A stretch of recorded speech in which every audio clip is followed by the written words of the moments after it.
left turn signal or your right turn signal or your emergency flashers for that matter. So the first thing we have to check before you do anything performance related is this.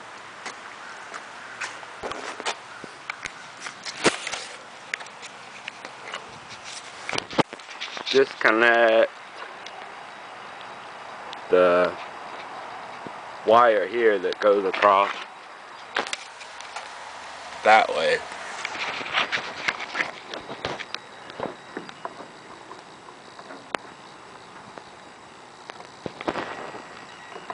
It's in the back of there. But anyways, what this will do is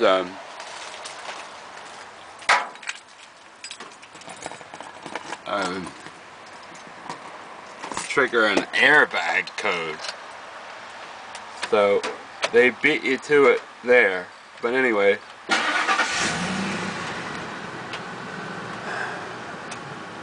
those lights go off and you see I have the airbag code. And it's 1, 2, 3, 4. 1, 2, 3, 4, 5, 6.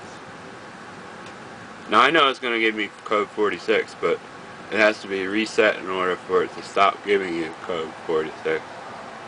So it means that it's a fixed circuit, not an integrated computer. So you would think that it is with all this stuff here. So I'll just show you that one more time. It has to do with a lot of things there. It can even give you a soft brake pedal because of the ABS system. So I mean, this whole thing is just very, very painful if you have to figure it out. Anyway, so wait for the airbag code. Okay. Let's start it again.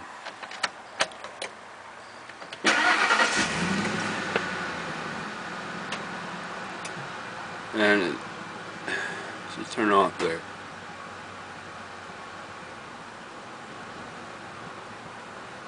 So that's the end of the airbag codes.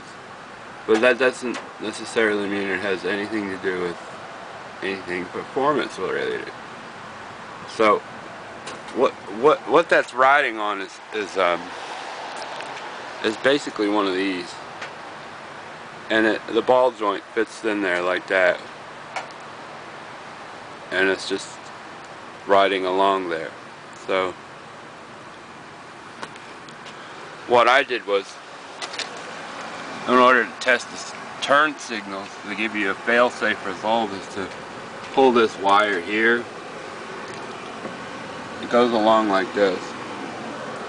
What that does is go to the back, and you see, just nick one of these wires here like that, and you can test it with a 9-volt battery, and it goes all the way to the rear here.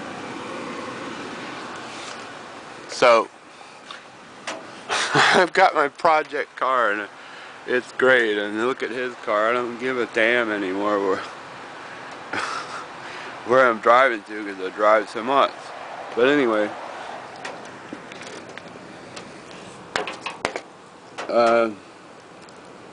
there's a bunch of wires here, and that's mainly, you should definitely check here first before, because the wire comes up through here and it goes back there. Now when it goes all the way back there, you know, I mean, you can't stay inside of this van and expect to be able to get up the next morning. So here's the lights.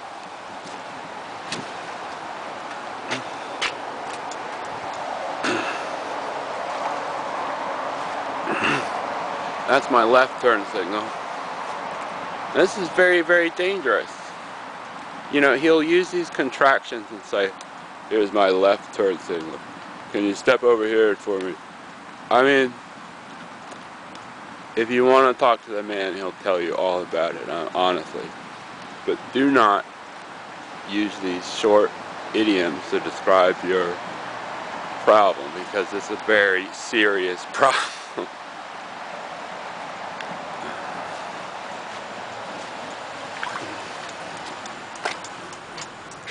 Okay, so turn signal, and there's no light on there. There's no airbag code. I'm gonna shut the engine off.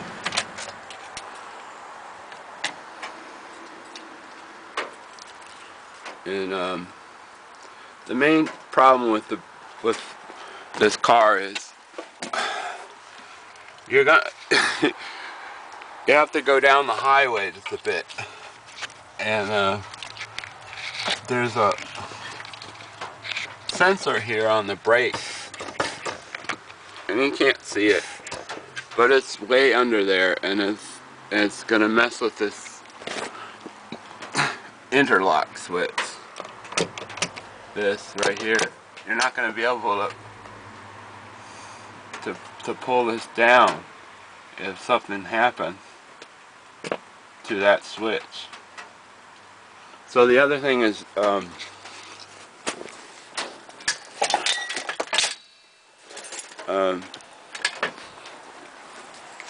is the turn signal switch. This has to be replaced if there's anything wrong with it, and the way that you can do that is bring this to half, and you should see this relay going off here.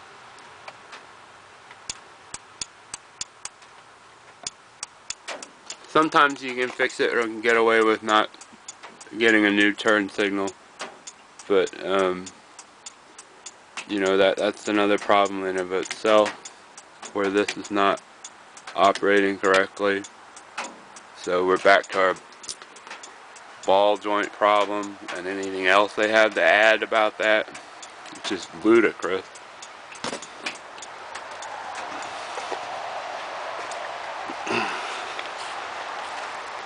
So there's the emergency lights.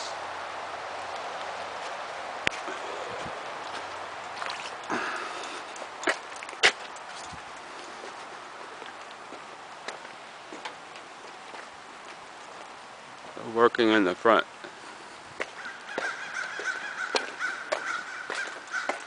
Now the fuse box. The fuse, there is nothing on this fuse box that is more confusing than starting to remove some of them in order to make them work properly, because they are, you know, Star Trek kind of crystals. So what you do is put in all these fuses, okay? This whole board operates in one parallel circuit. Parallel. It doesn't have, you know, some kind of computer to help it decide anything. And all this is a relay. I'll never find one of these again. But anyway, you can see that there was a problem with the door sensor, and I just rewired it here like that. But it's an absolute nightmare. So you probably could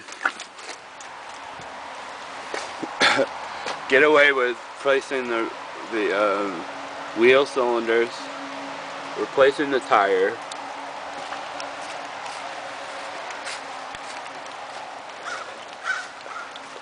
and you can get a bird ride maybe. He's nice today. See if I can get one right now.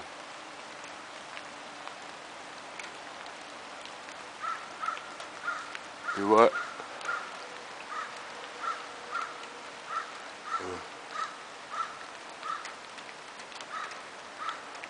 Yeah, he says go up this way. A little bit. So what those guys are talking about is the master brake cylinder being here. Thank you. This is the master brake cylinder, and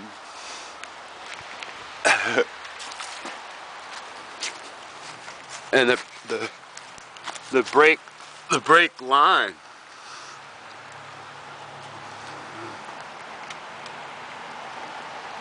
You know, so you have to replace the brake line. But don't mess with this. You know, the tag light. That's another big pain in the butt.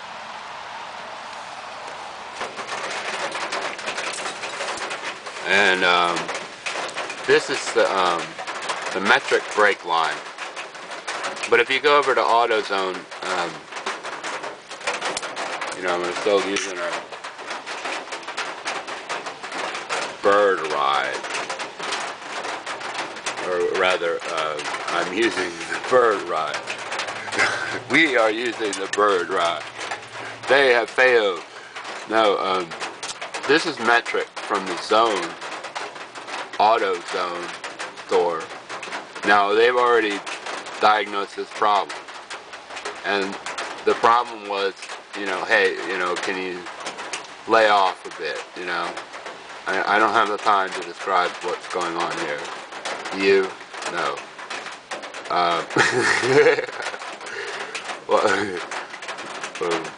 Okay, so the one from AutoZone has a longer one on this side and a shorter one on this side. And that's the one you want for the SAP or the SOP.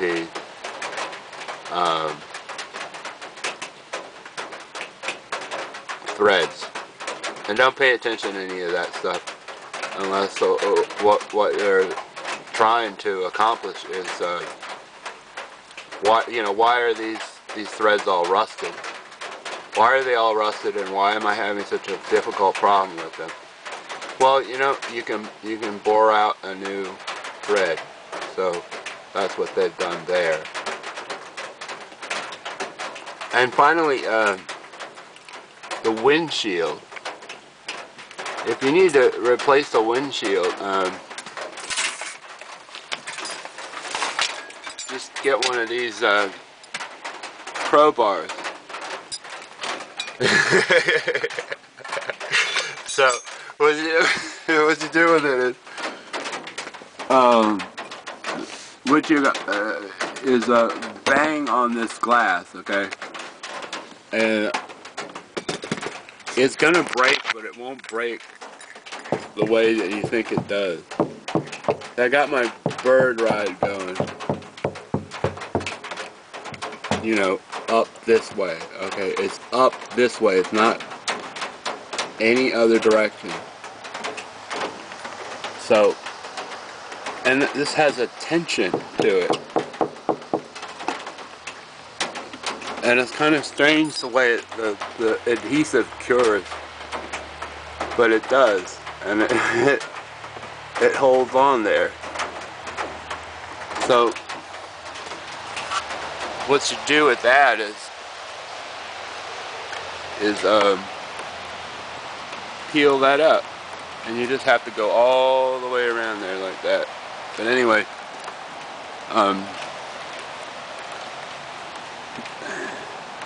lastly, you're just going to have to use a painter's tool.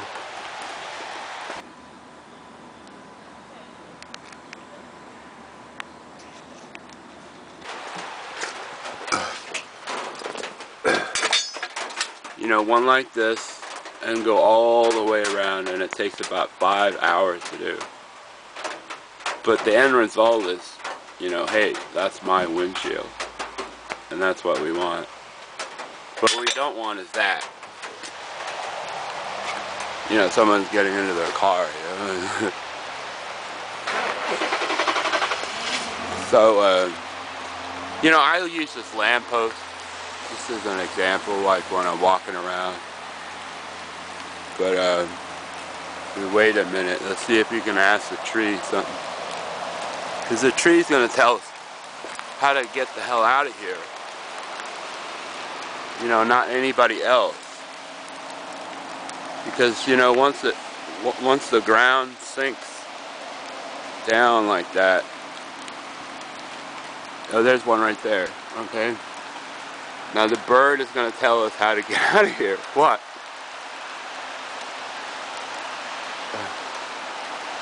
Okay. Barely make it out. Oh, okay. So, we're going through the side of the mountain here. See this? And the only other thing with the van that other complaint that I have is, you know, it scares the living crap out of me, but it's going to tell you exactly what it wants to do. And everything is working as far as I can see. But the most important thing you can remember is, you know, hey buddy, disconnect this thing here before you start on this.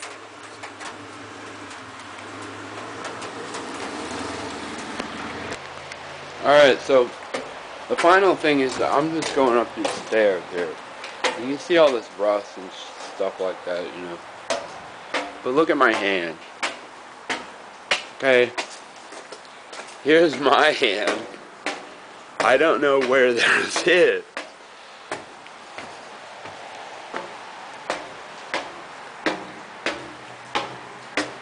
And I'll do the same demonstration, you know. I mean, higher, lower, higher, lower, higher, lower, higher, lower, higher, lower, higher.